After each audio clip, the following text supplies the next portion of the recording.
Hello and welcome to JHALAK. It is a first look, a first glance at new work, at new creative endeavors in the live arts and the visual arts. What is going on in the rehearsal studios? Who is doing what? What are collaborations like? And these conversations will unveil to all of you before these productions actually premiere and hit the stage. We've spent so much time these past months in the digital sphere.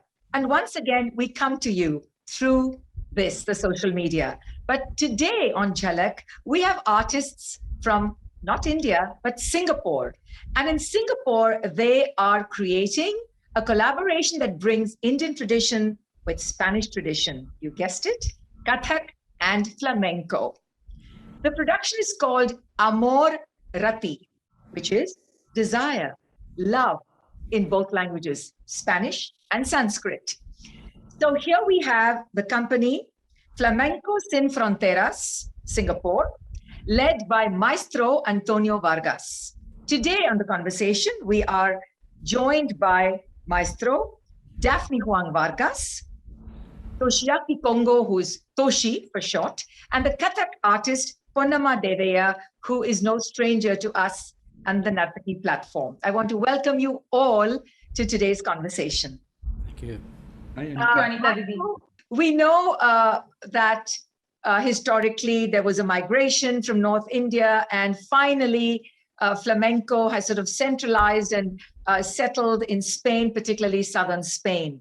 But it's taken on many avatars, as we say, many forms, and absorbed so much through its long journey, associated particularly with the Roma gypsies. But your own journey, I heard a fascinating story of you being invited to come on stage with the great Uday Shankar when you were a very young boy watching him. Will you open our conversation by sharing that story, please? I was watching the performance with my aunt for my 16th birthday. I was in London at the time, and Ravi Shankar. Uday Shankar. Was performing, and he saw me in the front row. I was sitting there, nodding my head and following the rhythm, like I understood, So he just said, "Are you a dancer?" I said, "Yes, I'm a dancer." He said, come on. And he just said, "Perform for me." And he started doing some ragas thing, and I imitated. I had just normal street shoes, I imitated what I heard. Because, when I was a young boy, 4 years of age, I was put on the piano. My father made me study music. And I had a good ear for music. I had a good memory for it. So I also remembered sounds. That's what happened, And it was most fascinating, the first introduction to Indian dance and music that I ever had. It was very exciting moment for me. I loved it. Because I discovered something, I think I can do something with this. And one day I did. But you also have one part of your family has a lineage of being flamenco artists. Yes, so on my mother's side, my grandmother is from the Pinto family, the singer Pepe Pinto. It's the same family, and they immigrated to Morocco, And so my aunt joined a gypsy troupe as dancers, and they just travel from one town to another in Morocco. And every now and again, they used to park the caravans on my grandfather's winery. My grandfather had a winery in Marrakesh, and they'd park the caravan there, stay for 3-4 days. So every weekend that they were there, I used to ask my mum, can I go and visit these people? And that's how I started really getting so fascinated by flamenco. So I left alone the music. I left it, and I started to dance. And so eventually, I was sent to London, to Madrid, through my teacher, who was Elsa Brunelleschi, who was a very good flamenco teacher, but also a choreographer in the Bolshoi, in the Bolshoi Ballet Company. She used to do all the Spanish stuff for them. Anyway, she introduced me to a lady called Pilar Lopez, who was a famous company, and I did only one audition I ever did in my life for her. And straight away she asked me, when can you come to Madrid? And that was the beginning of my career. So at that time, you're talking of, well, 60, whatever, 70 years, you've been a performer for, like 6, 7 decades. Was it something that was acceptable for men to be dancers or men to be flamenco dancers? Was it something that was even remotely respected? In general, depending on what religion, what background you have, in my case, because I have a Sephardic background, it's not accepted, not at all. My father actually took a long time to allow me the permission to go. When my teacher convinced me, said, "Look, this boy, you have to let him go. He's got a natural talent for it. He will do something very well in this company. I guarantee you. Let him go." And it took about 6 months, to happen. But he let me go. That was my father would say, dancing is not for men. It's very sissy, So anyway, I got the chance to join this company. It's made me what I am today, actually. Yeah, I just want to tell our viewers that a Sephardic background is very close to an Indian family background. They want their children to study science and medicine and engineering, and that means success. Exactly. Dance? Oh my God, yes. So I understand when you say that. It's not a profession. That's it. Yes, it is. It's not a serious profession. My question now moves to another member of your company, Toshi Konno. Toshi, I mean, this itself is fascinating. You're Japanese, living in Singapore, doing flamenco. Now tell me, what is your role in Amor Rati? Okay, yes. My role is kind of like the one of her lover. Yeah, Ponnamma. Yes. The hero. Yeah, hero. Yes. Okay. So maybe I was I was away for a while. But maybe from my journey, and then I came back and found her again. So that's the story of maybe the beginning of the story. Okay. Yeah. And how many years have you been studying flamenco and performing? Exactly 20 years. Yeah, since 18. Yeah, I started my flamenco dancing in university. I was belonging to the flamenco club. And 2007, I have moved to Singapore. This is for my job. Actually, my actual job is like a recruiter as a headhunter. You have a day job, Toshi. Yeah. Okay. All right. Yeah. I hear that you are also a singer. Can you just sing something from me? I mean, not from the production, but something from the flamenco tradition, please? Just maybe a line, a snatch.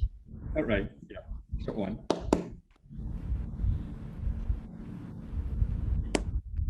Navega por la bahía sin que lo sepa la luna. Navega por la bahía. La barquita hay que meterla, hay pusela y mercancía. Bien, bien. La barquita Bien. hay que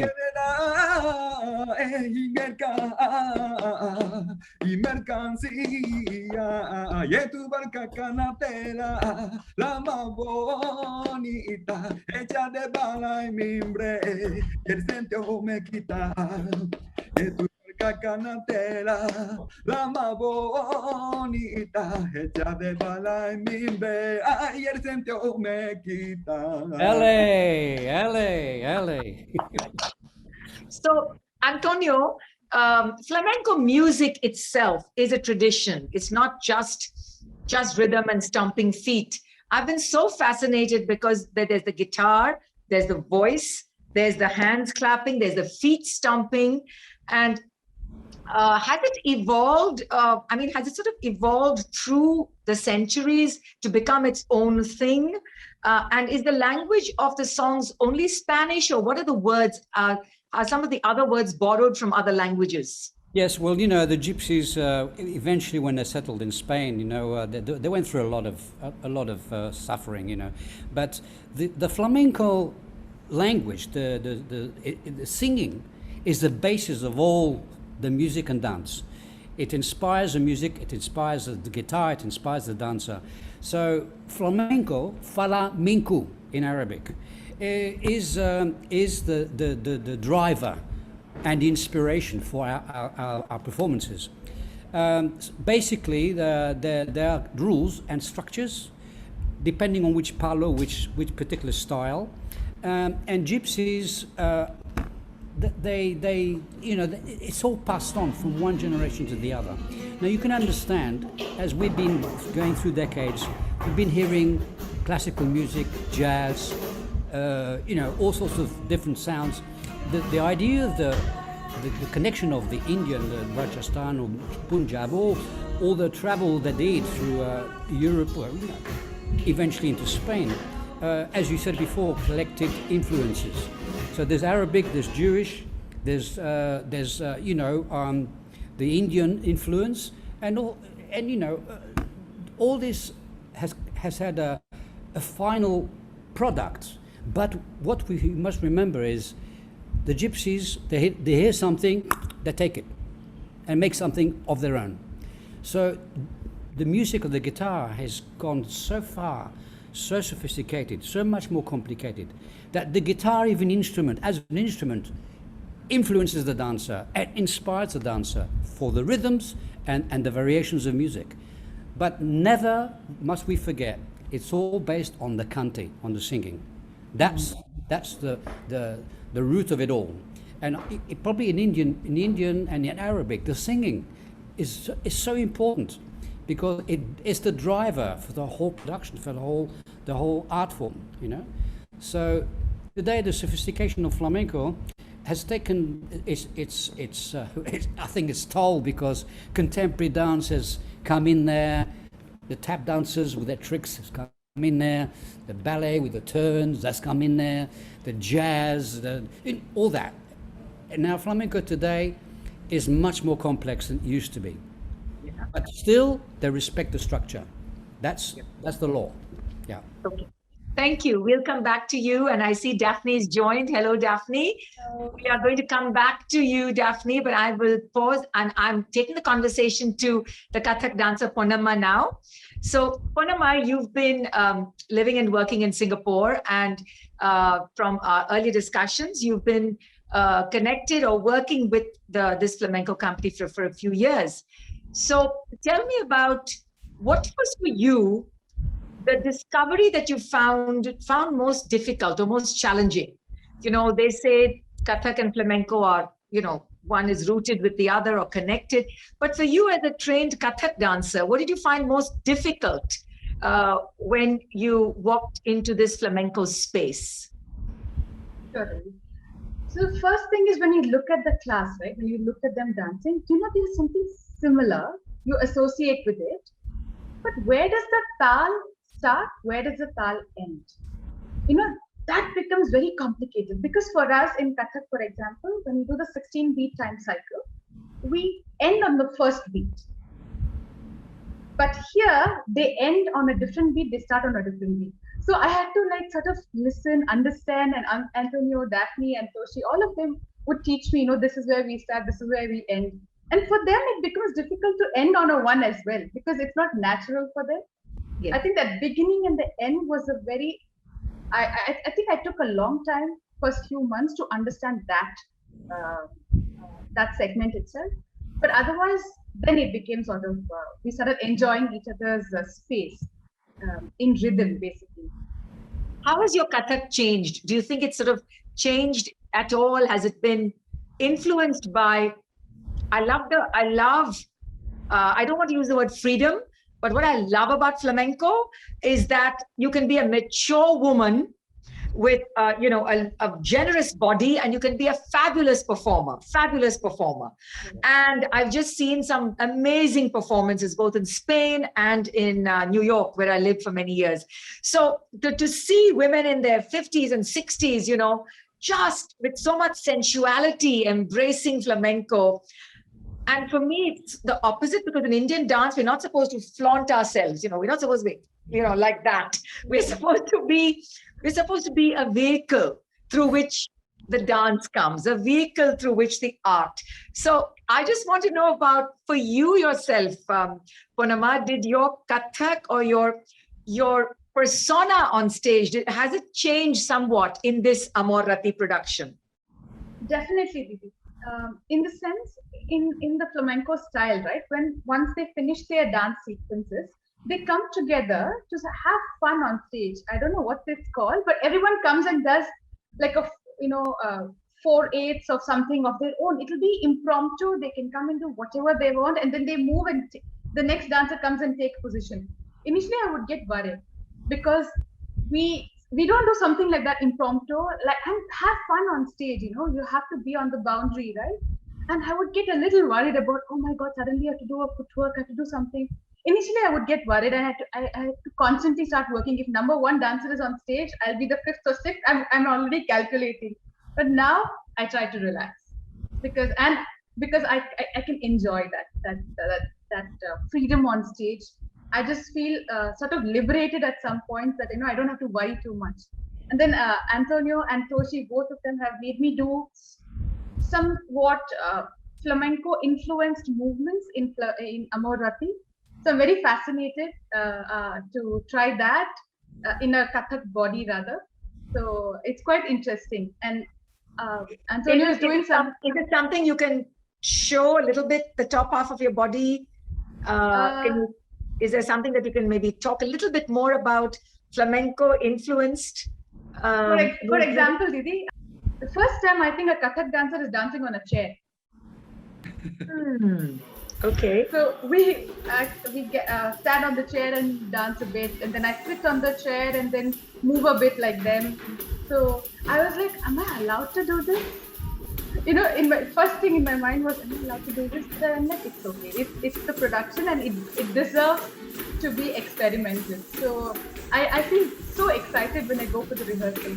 And Anthonio himself was saying that rotating a chair in their performance is a common thing, but he's making Toshi do 2 chairs rotation in this.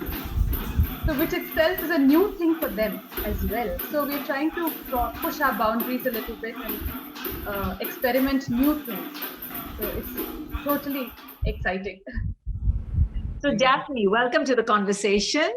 Hi. And yes, so Flamenco Sin Fronteras in Singapore, Yes. Singapore is so multicultural, and it's changed in the last 15, 20 years for sure. I've been visiting Singapore for the last 40 years, and I've seen how it's changed, especially with the arts. Yes. They were so traditional and so straight-laced. Yes. And now I think it's wonderful to see that the country's embracing diversity and different kinds of expression. But for you as a company, Daphne, from your point of view, what does a collaboration like this, Amor Rati, mean? Have you worked with Indian dance before? And how do you think that the company has grown maybe with this production? What are your hopes when it premieres in a few days? Yes. Okay, so I'm very excited to premiere this. Okay, myself, I'm one of the company dancers. So myself, I have done with Ponnamma several collaborations with Kathak and Flamenco. I've also done some with Bharatanatyam rhythms with another Shanta Rati in Singapore. Also, it was challenging for me. It was very challenging before, but it was an eye-opener for me to interpret as a flamenco dancer, Kathak rhythms. We had to memorize sequences and then try to convert them in our own language. And like she said, we could see the similarities, and yet there were also differences that we had to navigate. Like their way of counting and our way of counting was very different. And then when they have phrases, you actually have to memorize. Our kind of phrases are shorter to memorize. We don't have such complicating long phrases to memorize. And then I realized that the steps of choreography has to be in sync with the phrase, like the tukdas. It has to be completely in sync. And I had that challenge also when I had to be a flamenco dancer, dancing to Kathak rhythm. So I had to start to memorize all these tiles, what you call it, right? Tukdas or tiles. and I feel that after doing that, it helps me to understand when we want to bridge production, or we want to bridge two forms together, where our similarities are, where our differences are, and how we appreciate each other's forms. In Flamenco Sin Fronteiras, we called ourselves that. We kind of trying to build an idea that we are flamenco outside of Spain, from Singapore. We take it seriously in a sense that I feel that whenever you want to bridge cultures, you should try to learn the original culture as hard as you can too, in parallel, or maybe you should try to learn it like very deeply, as deep as you can, and then we try to work with other forms and then find a common language. Thank you. Okay. In my experience, having been a stage performer for many decades, I've always felt that the challenges of cross-cultural collaboration is not just putting two forms together, like 1 + 1, but in the collaboration, it actually becomes something else. You have the essence of each, but you also have something else. It's like a third form that actually emerges from that. And that only happens if artists are secure enough to park their egos outside the door of the rehearsal studios and be willing to adjust and learn and shift and things like that. In the Indian tradition, my question now is going to Toshi. In the Indian tradition, Toshi, we respect the guru, who is then the choreographer, who is the director, who's the teacher. And sometimes I think we end up respecting them too much. So they sometimes make us stop thinking like ourselves. Yeah. The best teachers actually teach you just enough and then actually activate your own individuality in that. So my question to you, Toshi, is how have you grown in this particular collaboration of Amor Rati? And what is your favorite moment in the production? Okay, yes. Maybe let me answer first as my favorite part in this production. Yeah, as Ponnamma mentioned, we have the 2 chairs in this performance. Yeah, this is showing as one symbols of our communications and our love. So 2 chair is one of the key points. So you will see it. Yeah, why I'm saying this one. Yeah, and then the other part. Example for flamenco and then Kathak, people tends to have be in a comfort zone. But since I collaborated with a Kuchipudi or the Ponnamma Kathak, and then I always felt like, oh, this is something new for me. And then at the first stages, I always feel like a super stress. Yeah, sometimes I get the rash on my skin, and that's really true. Yeah, but after over through those experiences, I always feel like, oh, cross culture is really, really important, and then to open my eyes and then to make myself more expression. And then at the same time, it's a good challenge to make myself is fruitful. And then, so always a flamenco and then Kathak, especially a flamenco sin frontera, always get me a lot of make me grow in a pretty good way. Yeah, so I really appreciate it for this platform. Yeah, because the reason I asked you, Toshi, is because even in the Japanese tradition, there is so much reverence for the teacher. Any teacher in any of the forms, even in the martial arts, the teacher is equal to God. And I'm bringing the conversation now back to Anthonio, because Anthonio, I know even up to about maybe 60 years ago, flamenco was not sort of respected in Spain. It was considered one of those sort of almost, I don't want to use the word vulgar, but it was not high art, before it became known as Spain's national dance form, So it's really, as you say, gone through its slow and steady rise to its present form, which I find extremely sophisticated. So I want to just share something because I picked this up in Barcelona. I made this store open during siesta because I was leaving, because I said I'm an Indian dancer, and I just picked this up for myself. Wow. Yeah. Oh, that's So lovely. I'm wearing this for the rest of our conversation. I love it because it's my favorite colors, black and red. But if I have to ask you to just describe Amor Rati, Antonio, tell me how many artists are on stage, how many musicians. So what is the strength of the entire artistic cast? Well, basically, it's Sonia and Toshi are the main characters. Then we have Lalit and Nawaz.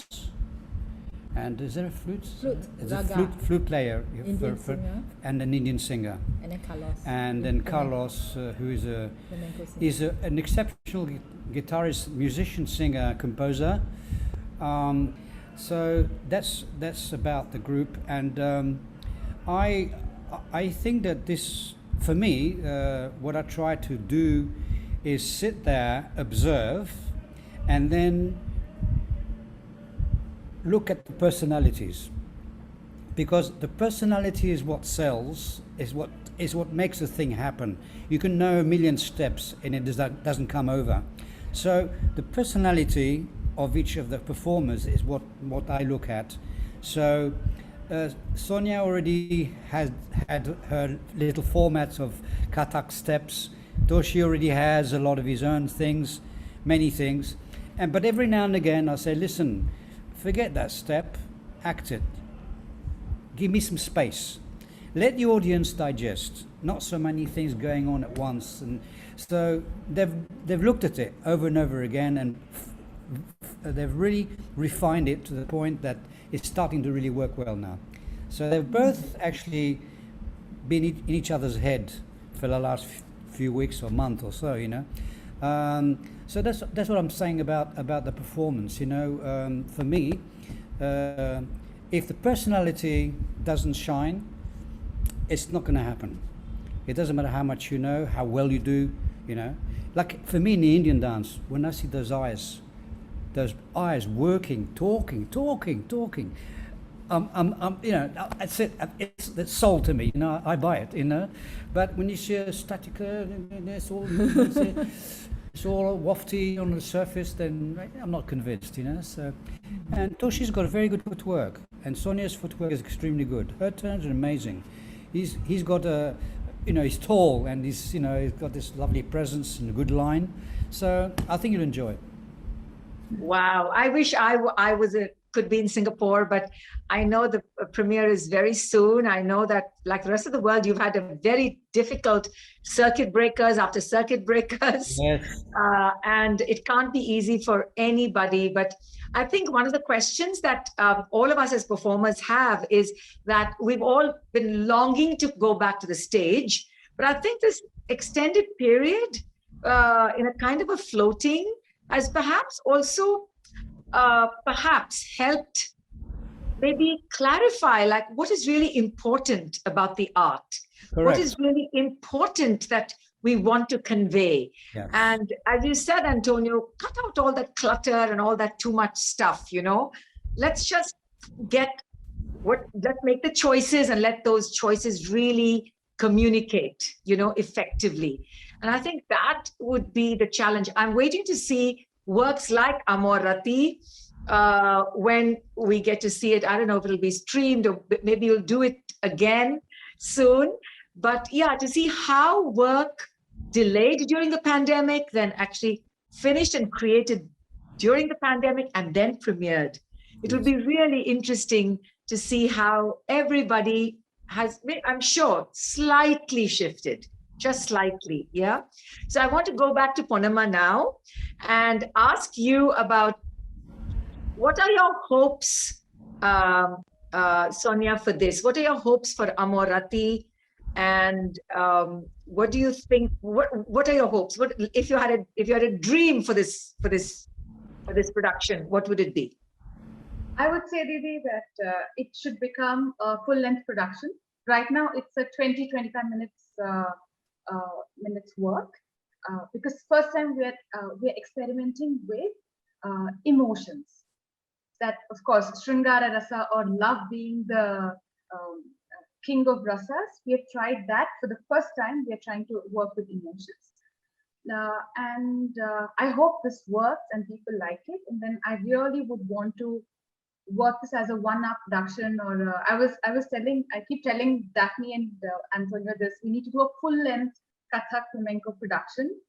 And this is definitely one of those for me, because all these years we have worked with rhythms and we were very comfortable and happy about it. But this year, I think with the pandemic and of course, the feeling of not being able to visit our homeland and things like that just made me thinking a bit more deeper about this production itself. You know, how can we bring the sense of emotion into this?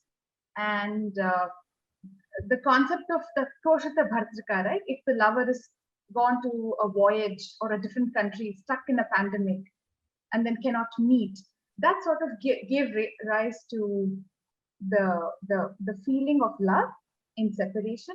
And then when I discussed this topic with Daphne and Anthonio, they were very happy. And then we discussed about Cantejando, and then that's how this whole thing came together. So definitely a full-length production is my hope, aspiration for next year at least. Okay, finally, I want to come back to Anthonio and Daphne. And I think, you know, in Europe many years ago, Anthonio, 50 minutes was considered a full-length evening, Yes. you know, of course, without an intermission. So even to do a 25-minute work, 25-minute work of a cross-cultural international collaboration, and to do it well is challenging enough.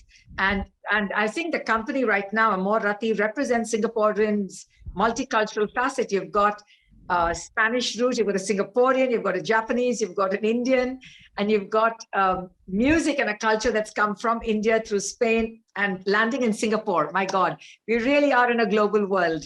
So Yes. I just want to give you both very quickly last thoughts, hopes, make it short because we're wrapping up now. So Anthonio, you can go first, and Daphne next. What are your hopes for Amor Rati, and what are you expecting audience reaction to be like, and when will you get back into the studio and work at it again? Well, as I say, this fusion of Kathak Flamenco has been an interest for a lot of flamenco people, even in Spain, because in the old days they used to think that they were descendants of the pharaoh.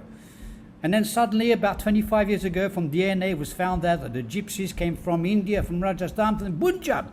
Now all of them, they're now our brothers, our cousins. So they're all going to India to find and discover the art form, and there's a lot of productions going on now with Kathak. So I think this idea of doing a production on a larger basis with more people, you know, and telling a story and making entertainment, that's important. Well, I just want to close, Daphne, to say that 12 years ago, the Spanish government, the tourism department, wanted to make Jodhpur in Rajasthan the flamenco center for India. And they brought the famous guitarist Antonio Rey there to play, yes, and a very famous flamenco dancer as well, who was then 20 years old. So it's there. I mean, it's there even in the Indian consciousness, you know, to work towards that, because Rajasthan and Jodhpur. So Daphne, last words, any last thoughts? So, like Ponnamma, I really have a lot of hopes for Amor Rati, because we have been, you know, with dealing with Kathak, flamenco, experimenting here and there. So now we want to basically take it further. You know, we want to not only merge the rhythms, but merge it on a deeper level, an emotional level, a meaningful level, something that the audiences can feel and take away out of it. Of course, it's not easy. This first time is the first experiment of 20 to 25, which is already very hard work, but we really wish to grow it further into full-length production, and then be able to definitely, you know, show it again in Singapore and India. Thank you very, very much. I want audiences to know that Amor Rati premieres at the Esplanade in Singapore on the 2nd of September. Details will be shown at the end of this program. And for those of you interested in reading up about the history of flamenco, please do that, because it's a fascinating, fascinating history. And as Anthonio has said, it's taken on so many forms. It's become very sophisticated. It's evolved. And there are some splendid flamenco artists doing traditional, modern, so many different kinds of flamenco all over the world. Thank you all for joining us on this conversation of JHALAK. All the best for the premiere. And I'm looking forward to staying connected with all of you as we continue to become globally, united as artists as never before. Thank you. Thank you Thank very you much. so much, Siddhi. Thank Thank you. you. Thank you. Thank you so much.